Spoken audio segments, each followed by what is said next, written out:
Hello my dear viewers, I am Vishwanath. మన సాహిత్యం. ఇప్పుడు వారణాసి సినిమా గురించి చర్చ జరుగుతున్నంతగా మనము గాలిబ్ లాంటి వాళ్ళ గురించి చర్చించము. ఎందుకంటే ఆయన కాశీలో స్థిరపడాలనుకున్నాడు. అక్కడ వారణాసి పరిసర ప్రాంతాల మొత్తాన్ని క్షుణ్ణంగా అధ్యయనం చేసిన వాడు. కాకపోతే ఈ వారణాసి సినిమా సందర్భంలో మనం ఆ కాశీగా పిలుచుకుంటున్న బెనారస్ హిందూ మతస్థులకు పరమ పుణ్యక్షేత్రం. గాలిబ్ ముస్లిం అయినా ఓ దశలో బెనారస్ లో స్థిరపడాలనుకున్నాడు.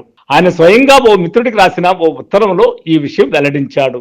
నా మతి విశ్వాసాలను వదిలి ఒక జపమాలను చేతిలోకి తీసుకొని నుదుటి మీద విభూతిని ధరించి నడుము చుట్టూ ఒక జంధ్యాన్ని నేను కొనుక్కొని గంగానది ఒడ్డు మీద కూర్చోవాలనిపిస్తోంది. అలా చేస్తే నా బతుకులోని మాలిన్యాలను తిని కడుక్కోవాలి, నదిలోని ఒక నూటిబొట్టులాగా ఉండొచ్చు కదా అనుకుంటాడు. మతం పట్ల గాలిబ్ అవగాహనకు ఇంతకంటే సాక్ష్యం అక్కర్లేదు. ఆయనకు అన్ని మతాలు ఒక్కటే. మతం మనిషిని బాగు చేయాలి, మనిషిలోని సకల జాడ్యాలను ప్రక్షాళనం చేయాలన్న ఆయన అభిప్రాయం. మతం సంకుచిత దృష్టి నుంచి పూర్తిగా బయటపడాలి. మనుషులను వేరు చేసే మతం అడ్డుగోడలు కూల్చబడాలి. హిందూ ముసల్మాను అనే భేదానికి అతీతం ఆయన దృష్టికోణం.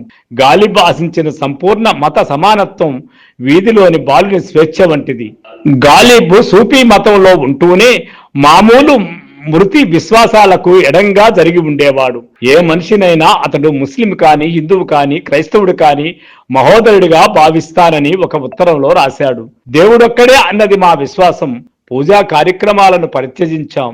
మేము చిహ్నాలు మాయమైనప్పుడే నమ్మకములో స్వచ్ఛత నెలకొంటుంది అంటాడు గాలిబ్.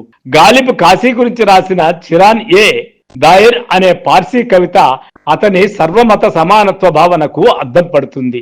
ఆహ్లాద మైదానం వంటి ఆనంద నికుంజం వంటి బెనారస్ పట్టణ వైభవాన్ని భగవంతుడు రక్షించుగాక. కాలపు సుడికుండం నుండి రక్షణ పొందే బెనారస్ ఎల్లవేళలా వసంతమే. అక్కడ ఆకురాలే ఋతువులు తెల్లని నుదురు మీద గ్రంథమై నిలుస్తాయి అంటాడు. గాలిబ్ 9 సంవత్సరాల వయసులోనే పార్సీ భాషలో కవిత్వం రాశాడు. పార్సీ అంటే గాలిబ్కు ఎంత ఇష్టం. అయితే ఉర్దూ భాష అంటే కూడా గాలిబ్కు ఎంత ఇష్టమో. కాబాలో స్థిరపడాలనుకున్నాడు. ఆయన ఉర్దూలో రాసిన కవిత్వం చూస్తే తెలుస్తుంది.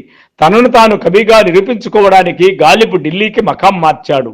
అప్పట్లో గొప్ప కవిగా గుర్తింపు పొందాడు. ఓ వెలుగు వెలిగాడు. జీవితంలో ఎవరూ చూడని వైభవాన్ని చవిచూశాడు. రోజులన్నీ ఒకలా ఉండవు కదా. పరిస్థితులు వికటించాయి. ఎన్నో కష్టాలు పడ్డాడు. చివరకు జైలుకు వెళ్ళాడు. జైలు నుంచి విడుదలయ్యాక జీవితం మీద మోజుపోయింది. తాత్వికంగా తయారయ్యాడు. ఎవ్వరూ లేని ఏకాంత ప్రదేశానికి వెళ్ళాలి. అక్కడ ఎవరూ మాట్లాడద్దు. అనుభూతులను పెంచుకోవచ్చు. గోడలు లేని నేలలేని గృహాన్ని నిర్మించండి. ఇరుగు పొరుగు వాళ్ళ ఇతరులు ఎవ్వరూ ఉండొచ్చు. సమీపంలో జబ్బు పడితే కనిపెట్టుకుని ఉండి సపర్యలు చేసే వారెవరూ ఉండద్దు. లోకాన్ని వీడితే నా కోసం నిరూపించే వారెవరూ ఉండద్దు. కవితే కాదు, గాలిబ్ పార్సీలో రాసిన ఓ ఉత్తరంలో కూడా ఈ ప్రపంచంలో బతికుండడానికి ఎంత మాత్రం లేదు. ఒకవేళ తప్పక ఉంటే నేను భారతదేశంలో ఉండకూడదు. ఈజిప్టు, ఇరాను, బాగ్దాద్ వంటి నగరాలున్నాయి, కానీ వీటిని కూడా దాటిపోతాను. కాబా ఒక్కటే ఆశ్చర్యాన్నిచ్చే సరైన స్థానం అంటూ తన తుది బదిలీ ప్రకటించాడు.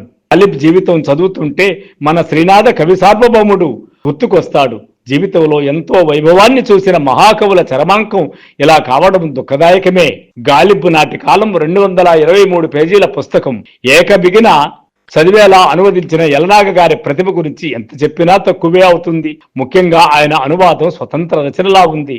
అంతేకాదు, చదివించే గుణం ఆయన రచనలో మరో విశేషం. సో ఫ్రెండ్స్, గాలిబ్ గురించి, అతని గేయాల గురించి, అతని జీవిత చరిత్ర గురించి మనం తెలుసుకోవాల్సిన విశేషాలెన్నో ఈ గాలిబ్ నాటి కాలం అనే పుస్తకంలో విశేషంగా ఉన్నాయి. కాబట్టి యలనాగ అనువాదంలో ప్రవీణ్ కె వర్మ రాసినటువంటి పుస్తకంలో మనం తెలుసుకోవచ్చు. సో ఫ్రెండ్స్, సాహిత్యం అంటే అనేక రకాలు. సాహిత్యం అంటే అనేక మతాలు. కేవలం ఒక మతమో, ఒక కులమో, ఒక వర్గమో కాదు. సాహిత్యం అంటే సర్వమత, సర్వకుల, సర్వ భాషా విశేషాల మహా సంపుటి సాహిత్యము. ఆ సంపుటికి సరైనటువంటి సాధన చేసినటువంటి వాడు గాలిబ్. గాలిబ్ను తెలుసుకోవాలంటే ఈరోజు ఆన్లైన్లో ఎన్నో విశేషాలు ఉన్నాయి. అట్లే ఈ వీడియో మీకు కానీ నచ్చినట్లయితే మా గాలిబ్ కథనాన్ని లైక్ చేయండి, సబ్స్క్రైబ్ చేయండి, షేర్ చేయండి. Thank you. I am Vishwanath. మన సాహిత్యం.